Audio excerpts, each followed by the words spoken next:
SIL abandoned her baby with me to live a free-spirited life. But now she's back with her new fiancé demanding her daughter back, so I showed her these papers and she freaked out. For the past 5 years, I, 32F, have been raising my husband's, 32M, niece Abby alongside my own children, as our daughter.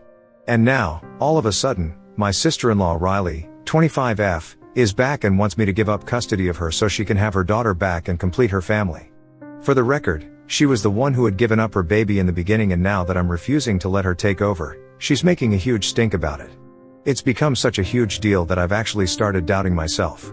All of this started 5 years back when Riley got pregnant with her boyfriend at the time, but they were not serious about each other. She decided to keep the baby and he decided to leave her, and that was that. Since my husband and I are not particularly close with her, we were not really invested in the pregnancy. And then, about 2 weeks after the baby was finally gone, my mother-in-law showed up at our house and told me that she wanted me to look after the baby for a couple of weeks. She said that Riley wanted to resume college since she was 20 at the time and had to drop a year because of pregnancy. They told me that they were going to look for apartments near her campus and would be back in just a few days, so they needed my help to take care of the baby since they couldn't rely on anyone else. My husband and I love kids, and by then, we already had our son. So we agreed because we thought it was just going to be a couple of days, but then, they literally disappeared for almost 2 months. We tried calling them, texting them, and even contacting them through other people, but there was just no way that we could reach them. When my mother-in-law finally came back, she told me that Riley had decided to give up her baby and now, she expected me to raise her. Apparently, Riley had left the country and that's what they had spent the past 2 months making arrangements for, because she wanted to lead a free-spirited lifestyle, whatever that means, and being bogged down by a baby that's not her thing anymore, and she had realized it a little too late. My husband and I were obviously shocked and furious because, at the time, we hadn't been planning for a second baby. We already had a 2-year-old toddler to deal with, we couldn't handle a second child, and this was something really unethical. My mother-in-law said that she herself would have adopted her grandchild, but unfortunately, since she had lost her husband a couple of years ago, she didn't think it would be wise for her to do so because she was getting old and it would also be pretty expensive. Those were just excuses, though, and my husband decided to cut her out of our life back then. However, after giving it some thought, we decided to keep our niece with us and raise her as our own daughter. We obviously had no contact with Riley either, and since she had basically abandoned her daughter, we spoke to a lawyer about how we could go ahead and legally adopt Abby. It took more than a year and a lot of paperwork, but eventually, we were able to legally adopt Abby after having Riley's parental rights terminated on grounds of abandonment, and since then, she has been a part of our family. No questions asked. Then, my husband and I finally had another daughter 2 years back and our family was complete. We've been raising all 3 of our children together and we have had to be very careful with our finances, but it's been totally worth it. And yet, in spite of doing all this, Riley thinks she is entitled to ask for her baby back now. About 2 weeks ago, she showed up at our doorstep with her new fiancé, telling us that she was planning on getting married now, and since she did not plan on putting herself through a pregnancy one more time, she just wanted Abby back, as if Abby was a dress she had lent me and not an actual human child. I asked her to give me a minute, got the paperwork from the adoption, and then showed it to her before slamming the door shut in her face. After that, she kept screaming at me from outside the door, but I had already done what I had been waiting for years to do. And luckily, when this had happened, my husband had been out with the children, so they didn't even have to witness any of this.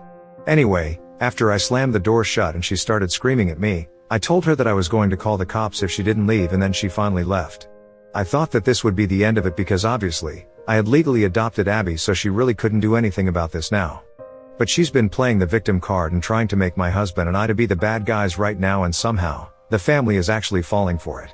That day, when my husband finally came back home with the kids, I told him everything about what had happened, and we had mutually decided that we were not going to let this affect us.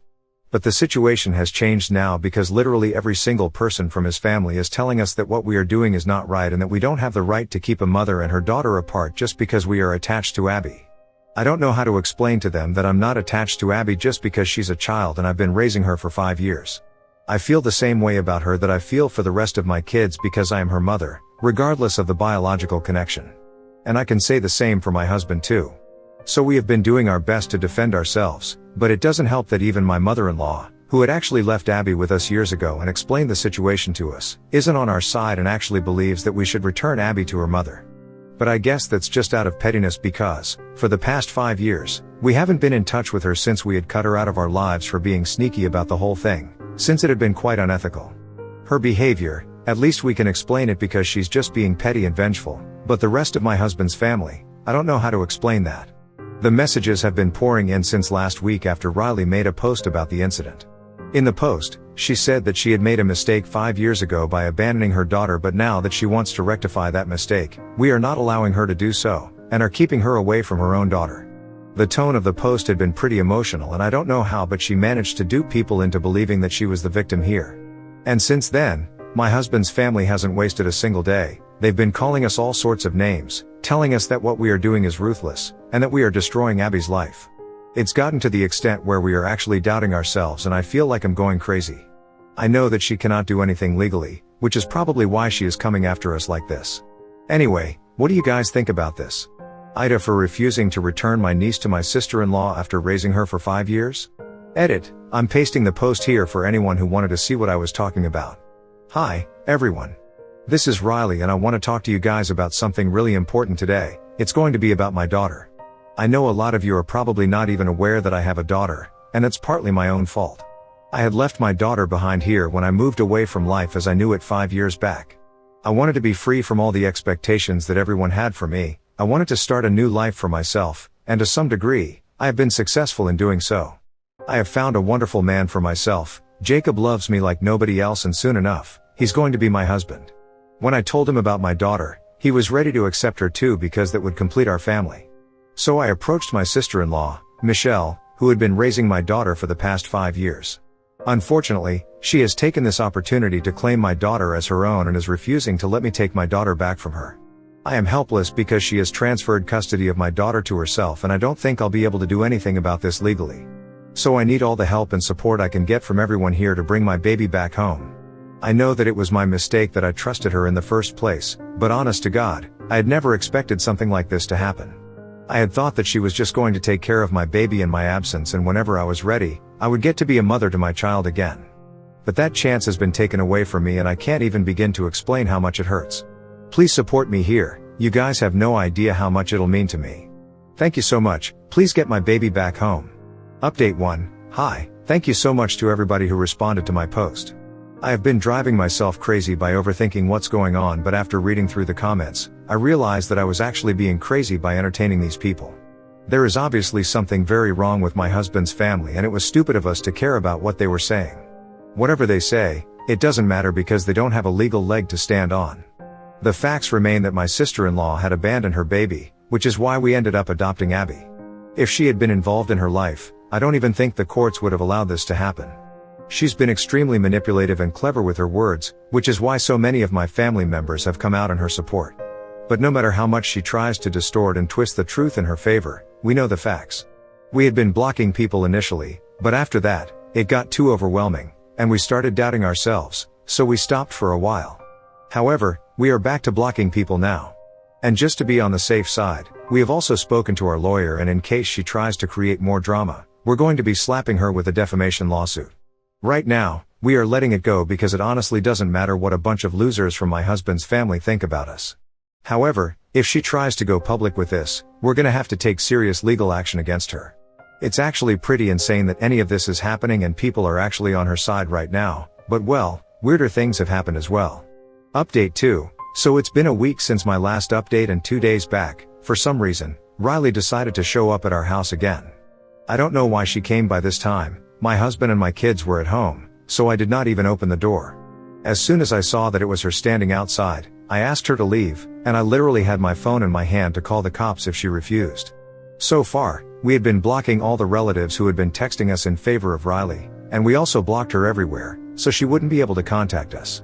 Basically, we had no idea what had been going on with everyone else because, as they say, ignorance is bliss. I guess that's why she took the trouble to show up in person, and when I told her to leave, she told me that she just wanted to see Abby just once. After all, Abby was her biological daughter, and if she couldn't take her with her, the least I could do for her was allow her to catch a glimpse of how she looked now. Her voice sounded like it was about to crack, like when people are about to cry, but I was not falling for that. I told her that I was not going to allow her to even see Abby anymore because she had lost that right when she left her with us for a free-spirited lifestyle. Besides, after all the rubbish that she had posted online and the way she had sent her entire family after us, she had no right to even speak to us. So I gave her one last warning to leave, and instead, she started begging me not to do this. But I didn't care. I told my husband what was going on, so he took the kids to the nursery and I called the cops. We just didn't want the kids to get to know that any of this was happening, so he played with them while I handled the cops and she was escorted off our property. She went away quietly, without any drama, which was quite suspicious because I really didn't think that was going to happen, since while we were waiting for the cops to arrive, she kept begging me to let her see her daughter and promised me that she would go away and never bother me again if I just let her see Abby once. Anyway, after she left, my husband and I had a talk, but unfortunately, we realized that we couldn't stop her from showing up. We could file a restraining order against her, but that's the most that we could do, and even then, we couldn't ensure that she would never show up again.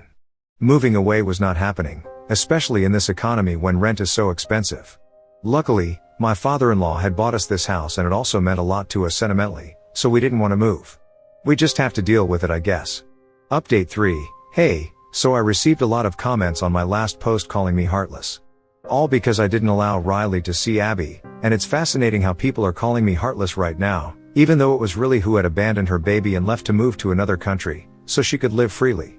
And then after that, she's come back after 5 years without any contact in between, with no concern for her baby's well-being, and now, all of a sudden, she can't wait to be a mother again? Not to mention how idiotic her behavior has been ever since she came back, how she has been playing the victim on social media and sending her relatives after me. It's really difficult to feel sorry for somebody like that, and I really don't feel sorry for her at all. Besides, I had thought of all the possibilities, and after that, I had declined. The biggest thing that I have been worried about is that she might have blurted something out in front of Abby, and then, I would have to explain to a 5-year-old things that she has no business knowing at the moment. It's just not necessary to create all the drama, and that's why I asked her to leave. I don't think I'm the heartless one here at all, and whoever left those comments really needs to reevaluate what they think. Anyway, now that that is out of the way, I want to talk about what happened recently. And I think after hearing me out, whoever had been calling me heartless for not letting Riley see Abby will change their mind too, because she's obviously unstable. Last week, I refused to let her see Abby, and a couple of days ago, she decided to take matters into her own hands and started stalking us. At first, neither my husband nor I were suspicious, but then, we started noticing that every time we would go out, there was the same car trailing us all the time. It didn't take much for us to figure out that it must have been Riley, and a couple of days later, we decided to confront her. We pulled over while she was driving behind, went to her car, and demanded that she come out, and when she did, I read her the riot act in the middle of the street. I didn't even care about who was watching us. I just wanted her to know that what she was doing was messed up and that I was going to file a restraining order against her because she was unstable and obviously did not deserve to be around Abby. She was quiet for the first couple of minutes, but when I told her that she did not deserve to be around Abby, she started yelling back at me and told me that she was going to make sure that she took custody of her daughter away from me. She was really getting on my nerves, so I called her psychotic and told her to get off our backs. And then, she slapped me, and it happened so suddenly that I didn't even see it coming. After she slapped me, she immediately started apologizing to me with tears in her eyes, but I was done. Physical violence was where I drew the line, and add to that the stalking, the constant harassment, and everything else. I knew that I had to speak to a lawyer. My husband and I were obviously pretty shocked, and we were headed to the grocery store at the time, but we didn't end up going. We headed back home, and even when we were getting back into our car, she followed us to the car and was begging for forgiveness all that while. Eventually, my husband had to tell her that if she tried to follow us back home, he would make sure that she faced some terrible consequences. So she didn't follow us back, and when we got home, I immediately called my lawyer up and explained everything to him. Once that was done, he reassured us that he would be preparing the paperwork to file a restraining order against her. Just be on the safe side, he also told us to report Riley and press charges against her. So a couple of minutes later, after speaking to our lawyer, we called the cops and explained everything to them, and since it was just a slap, my husband and I had thought that she would be let off with a warning. But then, when we told them about the stalking and everything, they decided to press charges against her. So that's definitely going to come in handy when we are trying to get that restraining order. We haven't heard from Riley ever since, and we are hoping to keep it that way because after everything that has happened, I really just don't even think that we have anything to talk about. We never did in the first place, but until now, we had been trying to keep things civil. She hadn't been doing that, but we just didn't want drama in our lives, and we figured that if we kept ignoring her, she would take the hint and leave us alone, but clearly that's not what has happened. That's on us. We should have nipped this in the bud instead of trying to play nice at all. Our children are our first priority, and we are just hoping that this doesn't affect them in any way. Until now, it really hasn't. Apart from them just constantly asking us if we are fine, because I guess we've been a little quieter than usual. However, we are trying to fix that and not let them know what we're going through, because keeping them happy is our main goal right now. Everything's been incredibly stressful for both my husband and I, but I really do hope that things get better soon, and yes, please just keep praying for the best for us now. Update 4. Hi, it's been a month since my last update, and a couple of days back, we finally managed to get the restraining order through. It's been a huge relief because we've been pretty stressed out about this whole thing. She also got several hours of community service for stalking and slapping me. We haven't exactly heard from her, but I know that my mother-in-law is very upset about this.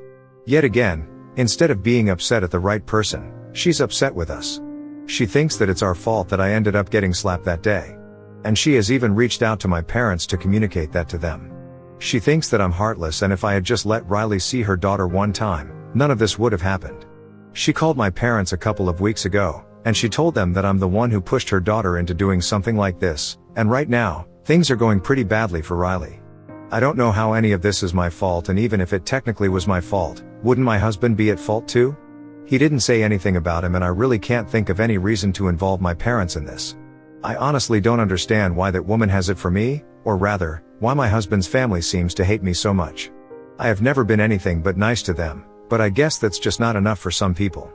Thankfully, she had only spoken to my parents on the phone and hadn't bothered them in person, so they had the liberty to hang up whenever they felt like they had had enough.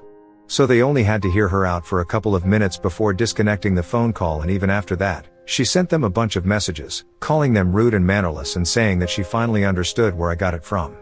I think it's really crazy that she's going to such lengths just to humiliate me, knowing that I've not done anything wrong. I'm sure that she's not that delusional in reality, because when I used to be on speaking terms with her in the past, she seemed like a pretty reasonable person. Anyway, if this is what she's choosing to do, that's her call. All is going to do is make sure that her son never speaks to her and she doesn't have any access to her grandkids. But I hardly think that's going to affect her, because she's already spent 5 years without them. I think she can go 5 more. Eventually, though, she is going to realize that she's not getting anything out of Riley, and she's gonna come crawling back to us, and then we'll talk. Anyway, my parents didn't seem to care, and they just wanted to inform me that this was happening behind my back. I felt a little insulted, and I felt like I had to apologize to my parents, but they just dismissed it because obviously they understood that this was not my fault. So that was all done and dusted, and now we just hope that this doesn't put ideas into my mother-in-law's or Riley's head and they don't go talking to other people. So far, they have only stuck to trying to emotionally manipulate my husband's family, but if they take this public and start talking to our friends or coworkers, that would be pretty humiliating for us. We can't exactly do anything to prevent it from happening, but we are just hoping that it doesn't. But at least we got the restraining order, so that's been a huge relief. Now, if she tries to show up, we're just gonna get her arrested, and that'll put an end to all of this. Since that's done, my husband and I are going to try and focus more of our time on our kids. I guess we've been spending a little less time with them ever since Riley came back into our lives, and so, we have decided that we are going to take a vacation. We've already started planning for it and spoken about it at work as well. We're pretty excited because I think we deserve this break after all that we have been through as a family. So well, let's see how that goes, and I think that's about it for me right now. Update 5. So it's been a couple of months since my last update, and after I came back home from vacation with my kids, we felt a lot lighter, so I hadn't exactly been active here. Anyway, last evening, I received a message from a number I did not recognize, but after reading through it, I realized that it was Riley's fiancé who had shown up with her the first day that everything started. I was truly very confused as to why he was texting me, but then, I read his message and well, long story short, he dumped Riley and he just wanted to text and apologize to us. It was actually Riley who had shared my contact info with him at first because she wanted him to text me when I had blocked her, but he thought that it would be taking it too far, so he never did. Up until recently, he had been sympathizing with Riley because he thought that I was wrong, but there had always been a little doubt about it in his mind. And I don't know what changed all of a sudden, because he didn't mention anything in his message, but he said that recently, he had had the realization that Riley was the one who was wrong here, and he didn't want to be a part of something so messed up anymore. So he had to dump her, and he was moving back to his hometown in a couple of days, but before that, he just wanted to apologize to me for all the inconvenience that Riley had caused me. It was actually pretty sweet of him because I didn't think that he had been part of any of this, as far as I knew, but he was literally just apologizing for not standing up for me and doing the right thing. I showed it to my husband and he was pretty surprised about it as well, but then, we just told him that it was fine and wished him all the best, and that was it.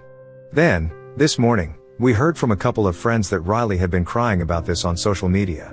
Apparently, she had posted a video, saying that she had been dumped by her fiancé who had been with her for the past 3 years and it was all my fault. Again, I don't understand how any of this is my fault, but I guess this is just how she and her mother roll. Whatever goes wrong in their lives, just blame me for it. Whatever, that video was obviously posted so people would sympathize with her and give her attention, and they did end up doing so because our friend told us that the comment section was full of people hating on me and telling Riley that she deserved better. They were painting her to be some tragic figure who had been through so much, but well, I guess we also know the truth about her. Anyway, it doesn't matter because she's getting all her karma right now. Update 6, my last update was just a couple of weeks back and I didn't think I'd be back here so soon, but what I found out is hilarious. Our friends told us that right now, Riley and my mother-in-law are having a very public fight on social media. Apparently, after Riley was dumped, she chose to blame her mother too in one of her videos. I guess after blaming me for a couple of days, she realized that I was not going to respond, so she chose to start blaming her mom. She claimed that apparently her mother was the one who had made her give up her baby to me, and now, she was equally at fault for the situation at hand. Her fiancé leaving her is apparently everybody else's fault now, and it's hilarious how she's dodging accountability. I guess she is in denial right now. But she can't run away from the truth forever, someday she'll have to accept her own faults. Until then, though, she can definitely go on blaming her mom for everything because the way they are fighting online right now is hilarious.